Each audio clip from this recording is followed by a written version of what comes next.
ini kita akan belajar bersama-sama di Matius pasal yang ke-6.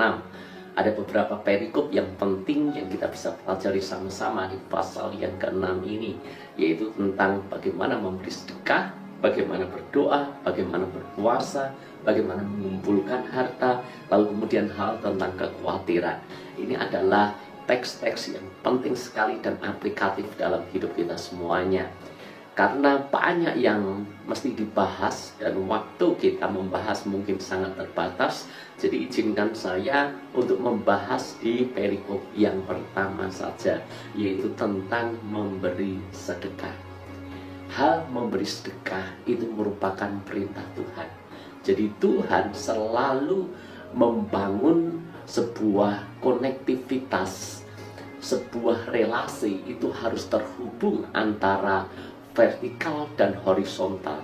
Kita harus punya hubungan yang sehat dengan Tuhan, dan itu terlihat bagaimana kita punya hubungan yang sehat dengan sesama.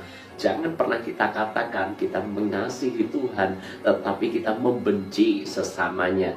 Jangan katakan kita bermurah hati untuk Tuhan tetapi kita menutup untuk sesama. Itu adalah sebuah kebohongan dan kemunafikan. Karena firman Tuhan berkata kepada manusia yang terlihat saja kita tidak melakukan, bagaimana mungkin kita bisa melakukannya untuk Tuhan yang tidak terlihat. Di sini ada relasi yang mesti kita jaga. Kita boleh rohani dalam arti kita beribadah, kita berdoa, kita membaca firman, bahkan kita melayani. Bahkan mungkin beberapa di antara kita adalah pelayan Tuhan yang seringkali berkhotbah. Namun kita mesti harus perhatikan apakah itu sejalan dengan relasi kita dengan sesama. Kita memberi persembahan di gereja itu adalah hal yang baik. Namun apakah kita juga mudah tergerak dengan belas kasihan mengulurkan tangan kepada orang-orang yang ada di sekeliling kita?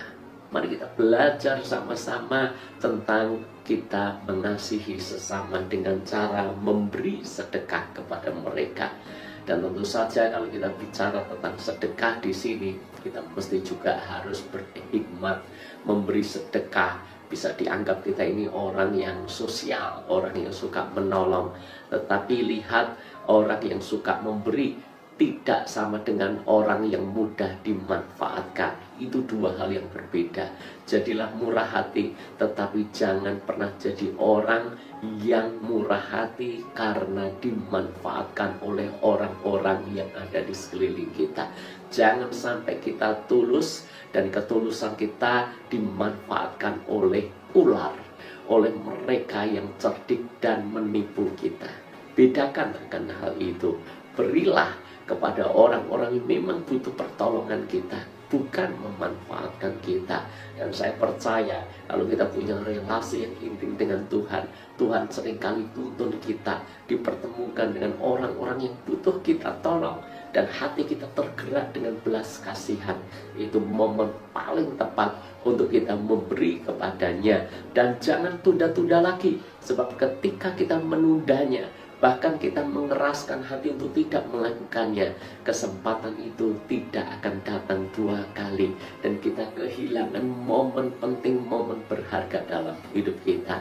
Hal memberi, hal murah hati, hal menolong orang-orang yang ada di sekeliling kita, itu Yesus juga mengajarkannya secara detail. Ketika kita memberi, hendaknya kita melakukannya secara tersembunyi. Yesus berkata, tetapi jika memberi sedekah, janganlah diketahui tangan kirimu apa yang diperbuat tangan kananmu. Ini menggambarkan bahkan orang-orang terdekat kita pun jangan sampai tahu. Artinya jangan umumkan bahwa kita murah hati. Jangan umumkan bahwa kita memberi ini, memberi itu. Jangan umumkan bahwa kita ini orang sosial yang suka menolong. Nanti awalnya baik kita murah hati dan memberi, tapi ujung-ujungnya kita akan melenceng hati dan motivasi kita. Awalnya kita memberi karena memang tergerak dengan belas kasihan. Nanti begitu pujian datang, begitu orang memberikan stempel kita ini orang yang paling dermawan, orang yang paling sosial, orang yang paling murah hati, ujung-ujungnya kita bisa memberi namun atas dasar kesombongan. Kita memberi atas dasar nama baik, bukan lagi memberi karena mengasihi. Dan itu berbahaya sekali buat kita semuanya. Memberi tanpa orang lain harus tahu. Bahkan kadangkala adalah indah kalau kita memberi dan orang yang kita beri tidak tahu bahwa kita sudah memberi. Itu indah. Percayalah, itu indah dan indah sekali. Di dalam banyak kesempatan, seringkali kita bisa melakukan hal itu. Cuma masalahnya adalah kita memberi inginnya orang itu minimal tahu bahwa kita sudah memberi. Kadang-kala kalau memang tidak ada pilihan yang lain, tidak ada cara yang lain, tidak apa orang itu tahu bahwa kita menolongnya, bahwa kita memberinya. Namun kalau ada kesempatan kita memberi tanpa orang itu tahu bahwa kita sudah melakukannya buat dia, itu dampaknya luar biasa. Percayalah, orang yang Anda beri karena tidak tahu siapa yang memberi dia hanya akan menengadahkan wajahnya ke langit dan berkata, terima kasih Tuhan untuk berkat-Mu yang luar biasa, untuk malaikat-Mu yang luar biasa.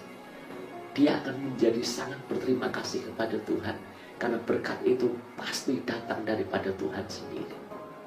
Jadi saudaraku, dalam hal memberi pun Yesus mengajar kita supaya memberi yang harusnya menjadi hal yang baik. Jangan sampai memberi justru mendatangkan celaka bagi kita sendiri. Dan Alkitab juga menulis kalau kita memberi dengan kita mengumumkan, mempublikasikan, menceritakan kemana-mana, upah kita berhenti di situ. Upah kita ya hanya sebatas mendapatkan nama baik saja. Karena Alkitab menulis sesungguhnya mereka sudah mendapat upahnya. Itu saja. Upahnya buat kita apa? Ya kita dikenal sebagai orang yang murah hati dan orang yang baik. Tetapi jika kita memberi dengan sembunyi-sembunyi, tidak pakai nama, orang tidak tahu bahkan kita memberi, maka kita menulis Bapamu yang melihat yang tersembunyi akan membalasnya kepadamu. Mungkin beberapa di antara kita berpikir, aku sudah banyak memberi, kenapa tidak kunjung menuai?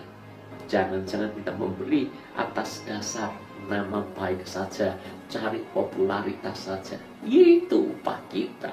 Tapi kalau kita memberi dengan tersembunyi, Bapa yang akan membalasnya, Tuhan yang akan memberkati kita semuanya.